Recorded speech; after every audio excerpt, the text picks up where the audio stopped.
हेल्दीफाय with doctor नियती ह्या माझ्या चॅनलमध्ये तुमचं स्वागत आहे. तुम्ही जर नवीनच हा चॅनल बघत असाल तर हा चॅनल सबस्क्राईब करा, मित्रपरिवारालासुद्धा सांगा, कमेंट करा, लाईक करा. तुम्हाला काही सल्ला हवा असेल तर माझा नंबर मी डिस्क्रिप्शन बॉक्समध्ये घातलेलाच आहे. हेल्दीफाय विथ डॉक्टर नियती हे व्हॉट्सॲप ग्रुपसुद्धा आहे. व्हॉट्सॲप ग्रुपमध्ये तुम्हाला जर सामील व्हायचं असेल तर माझा नंबर आहे, मला तुम्ही मेसेज केलात तर मी तुम्हाला लगेचच त्या ग्रुप चॅट इन्व्हाइट पाठवू शकते. या चॅनलमध्ये ह्या ग्रुप्समध्ये मी दररोज तुमच्या प्रश्नांची उत्तरं देते. पण काही प्रश्न असे असतात जे खूप मोठे असतात, गहन असतात आणि त्यांची उत्तरं मी छोटंसं एक टाईप करून तुम्हाला देऊ शकत नाही. त्याच्यासाठीच हा व्हिडिओ आहे.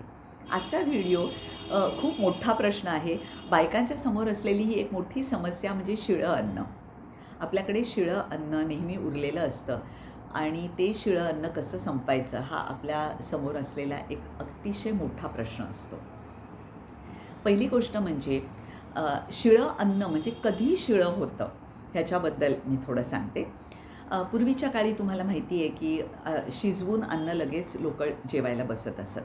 हल्ली आपण असं कोणाला सांगितलं तर तसं शक्यच नाही आहे, कारण मोठ्या शहरांमध्ये सुद्धा, गावांमध्ये सुद्धा बायका, पुरुष सगळीच जणं नोकरी करत असतात. जर का तुमच्याकडे डबेवाला डबा घेऊन जाण्याची सोय असेल तर आणि घरात कोणी स्वयंपाक करणारं असेल तर साधारण 9-10 वाजता तुमचा स्वयंपाक संपू शकतो. म्हणजे डबेवाला 10 वाजता येतो तर तुम्ही त्याला 10 वाजता गरम जेवण भरून देऊ शकता आणि ते तुम्ही 1 वाजता जेवता. हे जेवण खूपसं शिळं झालेलं नसतं.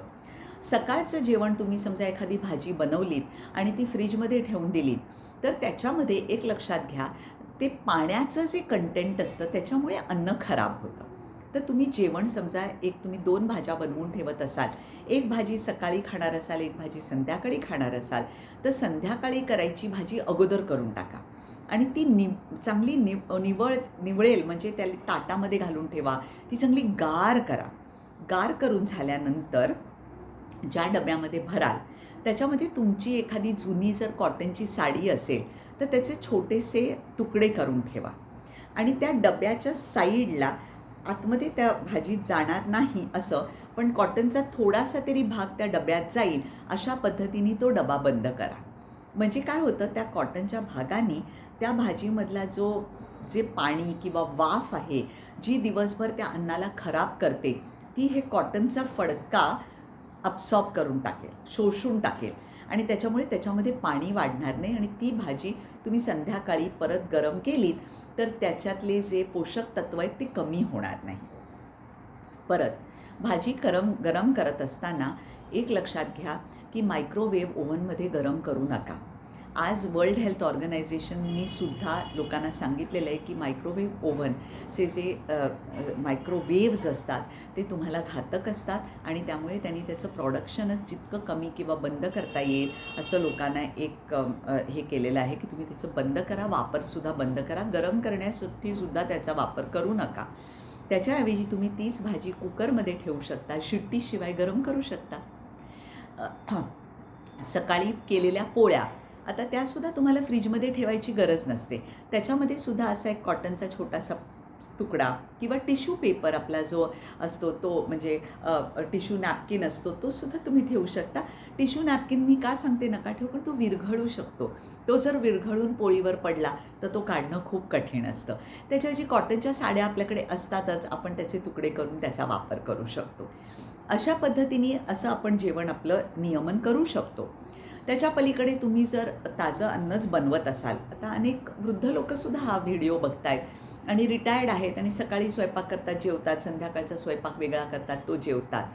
त्यांना मी एक सांगते की छोटे छोटे चमचे ठेवा आणि चमच्याने मापा तुमचं जेवण.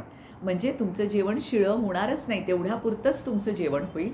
छोटे छोटे डबे, छोट्या छोट्या वाट्या, आता आपल्याकडे छोटे कुकर पण मिळतात, त्या वाट्यांमध्ये तुम्ही आमटी किंवा भात शिजवू शकता, ज्या योगे तुमचं अन्न शिळं होत नाही. म्हणून सकाळचं संध्याकाळी खायचं असेल तर मी सांगितलं अशा पद्धतीने फ्रीजमध्ये ठेवा. जर जमलं तर संध्याकाळचं दुसऱ्या दिवशी खाण्याचं टाळा. तेवढीच भाजी करा की तुमची संध्याकाळी संपून जाईल, तर जर तुम्ही ताजी करत असाल तर. आणि त्याच्याबरोबरच शिळं अन्न संपवायचे म्हणून अति खाऊ नका. मी नेहमी सांगते आपलं शरीर म्हणजे एवढं, असं साधारण आपलं पोट हे एवढं आहे आणि त्याच्या 1/3 आपण जेवायचं आहे. म्हणून लक्षात ठेवा, शिळं अन्न संपायचं आहे म्हणून ते अति खाऊ नका. परत तुम्हाला फ्रीजमध्ये ठेवायचं आहे तर परत असं साडीचा एक भाग त्याच्यामध्ये ठेवून द्या, म्हणजे त्याचं पाणी शोषलं जाईल आणि ते अन्न खराब होणार नाही. आता तुम्हाला जर कालची उरलेली भाजी ऑफिसमध्ये घेऊन जायची असेल तर एक खबरदारी घ्या, ती परत गरम करून घेऊन जाऊ नका. तशीच्या तशी थंड तुमच्याबरोबर घेऊन जा ऑफिसमध्ये, कारण तुम्ही 4-5 तासानंतर ती खाणार आहात. तोपर्यंत ती थंडावा त्याचा कमी होईल. मग ती परत गरम करू नका. किंवा गरम जर तुमच्याकडे वाफवायची जर ऑफिसमध्ये ही असेल तर थोडीशी ती वाफेवरती गरम करून घेऊ शकाल. पण ती कमी गार किंवा पूर्णपणे नॉर्मल रूम टेम्परेचरची झालेली असेल तशी खा. परत गरम करून ऑफिसमध्ये ती घेऊन जाऊ नका. अशा पद्धतीने शिळं अन्न खायचं टाळा. शिळं अन्न हे जड व्हायला लागतं आणि त्याच्यामुळे आपलं रक्त जाडं व्हायला लागतं. आपल्या पचनशक्तीवरती त्याचा खूप प्रेशर येतं. जसं मी म्हटलं, त्याच्यामधला पाण्याचा भाग जर वाढला तर आपल्या शरीरामध्ये पाण्याचा पूर येतो. म्हणून शिळं अन्न खायचं टाळा. बघा, हे जमलं तर अवश्य करून बघा. ते करून झाल्यानंतर तुम्हाला काय रिझल्ट्स मिळाले, तुम्हाला शरीरामध्ये काय वाटलं, हे मला सांगायला विसरू नका. मला तुमचे कमेंट्स वाचायला खूप आवडतात, त्यामुळे अवश्य कमेंट करा.